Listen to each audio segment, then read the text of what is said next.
Okay, a minute and we're good. Okay, so I too did the alternative spring break project. Mine was team needs assessment, and it says at Randolph County Public Library, which is in Asheboro. However, I think mine might have been one of the only places where I actually was not really at the library at all. I met there, and then we got in a van, and then we traveled through the county going to the public high schools to talk with the teens to find out what they need. So you can go to the next one. So the main question that kind of drove the project that the teen librarian at the main branch library in Asheboro, Dave Bear, had was how can the library better serve their youth patrons? And to address that question, he and his two supervisors formulated a few questions and decided the best path was to go and talk to teens directly. So you can go to the next slide. And so they formed this little informal assessment, which is the next part. So go on. So there was a survey that we gave them, and hopefully, okay, that looks different than when I did it. So we spent the week visiting area high schools to meet with the students and ask all those questions. What do you wish you had more time for?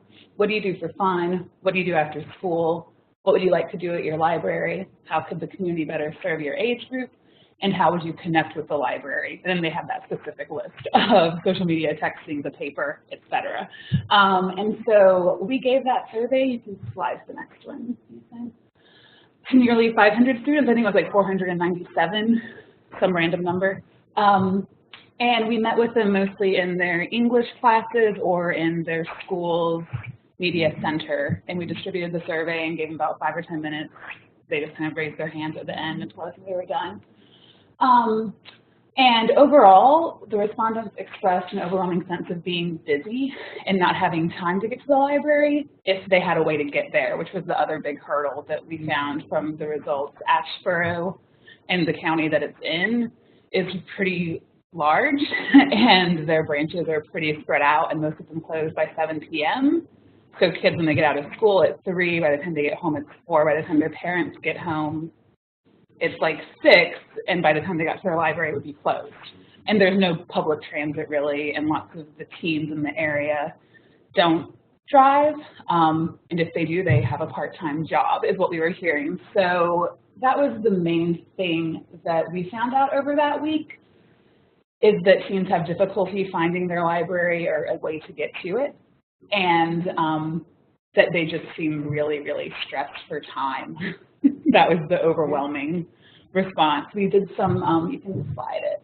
We did a few focus groups also, which had a lot of just, mainly it was kind of the students who were already there. We got lots of the students whose parents worked there, so they were free at 3 p.m. waiting for their mom or dad to get done.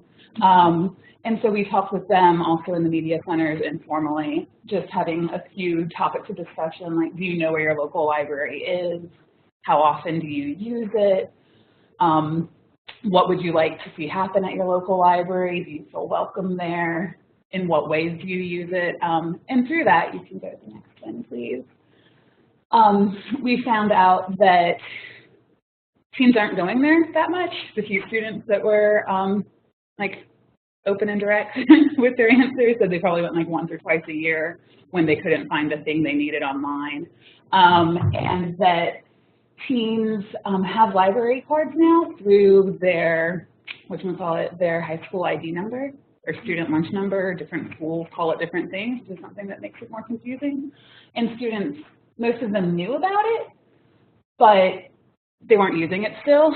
And so that was one of the reasons I think the library wanted to do the teen needs assessment, because they had recently rolled out a program called Real2, but they weren't seeing a whole lot of usage going up yet, so they wanted to find out what the hurdles were. And again, in the focus groups, they found that it's mostly an issue of time and transportation, and then also feeling like there was one branch in particular where teens were saying they didn't feel welcome there, which was something that the librarian I was working with was aware of. The librarian at that specific branch doesn't really reach out to teens. It's more focused on adult and youth, and the teens are kind of like shunned away to a corner. So the teens were aware of that was the interesting thing that we found out. And then also a lot of them didn't seem to think that the materials they wanted were there. So that was another hurdle that we found. We also got from the focus groups a few interesting suggestions. The one I like the most is that the teens were saying like they didn't really want a book club, they didn't want to go do homework, what they wanted was social events and relaxation. They're like, if you give us coffee and cookies and hot chocolate, like we will come there and we will talk about our week and we'll do it quietly. And if you just let us be there, like we would come there. Because a lot of what they were saying reflected just the rural community issues of not having a space to be a person in. And so there was that. And then also they had some suggestions for events that I thought were pretty interesting. DIY stuff was a big one. They're like, I see things on Etsy and Pinterest and I want to do it, but I don't have the resources, I don't know how. So it's like, if there are any sort of DIY crafts, a lot of the teens are saying they come. A few said they wanted makeup tutorials or peer-led book clubs. If there were sporting events, we had a few ROTC guys in a focus group that were like, if you have like a riflery or like bow and arrow, or they were very specific with their desires on that one. And there's also a common interest in study groups or open study sessions from the focus groups, especially with test prep and help with applying for FAFSA and college apps. And there seemed to be a disconnect between teens feeling like they got those resources at their schools. They were they felt like they were floundering. They were told, like, go to this website and do it, and then they didn't know what to do from there. So that was the last thing that the focus groups really showed. You can go to the next one. All right. So this is just my little fun slide. That was the other like summary. So our view in the library is often that it's this like lovely, beautiful place to relax, but teens kind of feel like it's like the hallway of doom where you have to be quiet and can't do anything. And so next slide, please, is kind of the conclusion that though teens in Randolph County, through the Randolph Educational Access for Limitless Learning, which is a mouthful, which is why it's called REAL2, they have wider access to resources. They're not really using them yet, and it seems to be largely due to the fact that they're not sure how to. And then, so therefore, more efforts are required to make the teens feel welcome in the libraries and more comfortable with finding and making use of the materials. This was an initial phase of what the branch wants to do on a larger scale. So it was an initial survey of teens in the county, and they're hoping to do follow-up later. And I haven't heard anything from Dave there to see if they have done that. But they want to do more follow-up with more detailed and focused questions, just to find out more specifically how they can modify their actions and behaviors at not only just the main branch level, but the system level in order to better serve the teens in the community. And one of the things I found out about that community also is that it's like high schools are very far apart. I'd never really spent time in Randolph County. So like I would get there like between 6:15 and 8 a.m. because we had to be at school at 8, like we had to leave the library by like 6:45. So it was like a 45-minute drive on a country road. And so it's the way it's spread out makes it challenging. And also a lot of the students in the focus groups are talking about like with the struggle with them finding FAFSA help or college applications is like their parents not having that knowledge or information. So like they feel like they have nowhere to turn. And those are kind of some of the personal observations of figuring out ways to bridge gaps. I think that's the main goal of this project, which is going to be, I think, a long-term aim for the youth librarian there. And that's it. Do we have questions? Mm-hmm.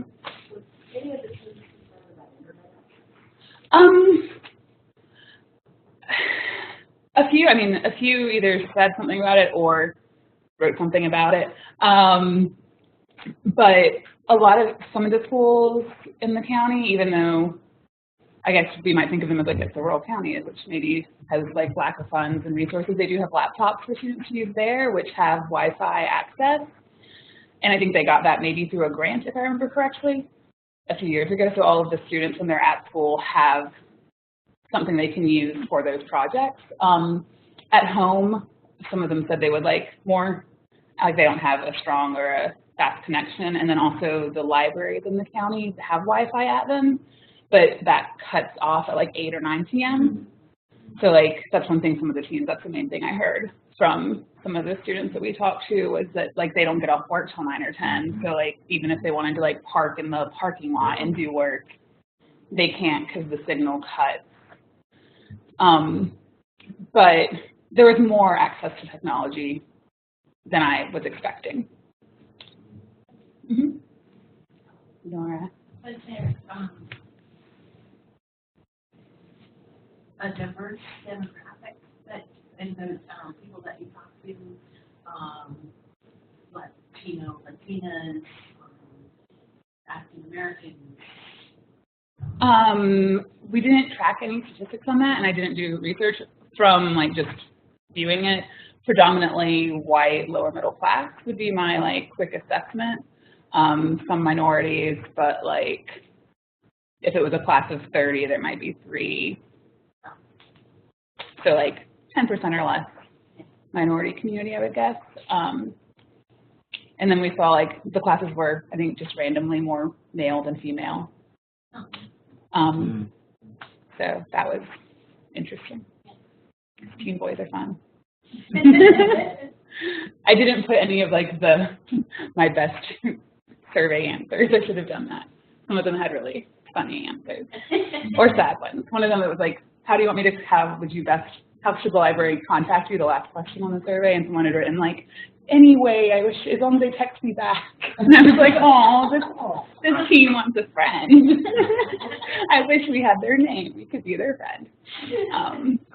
Because some of them had really cute tongue-in-cheek answers because they were anonymous surveys, and that was one thing we did explain when we went in, was like, we just want opinions, no names, no ages. We're not even tracking what class you're actually in, just like tell us your honest opinion. So like some teams really rolled with that. Any other questions? I'll ask you the same question. Do you feel like a week was enough?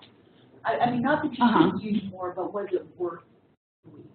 I feel like it was definitely worthwhile, and I don't, like, I mean, one thing Dave Baird said was, like, he was glad to have the help, because if there wasn't a me with him doing it, like, he wouldn't have done it yet. Like, there wouldn't have been a chance, really, to do it, just because, I mean, we were double dipping. Like, he'd go to one class and I'd go to another. And so I think that it was good.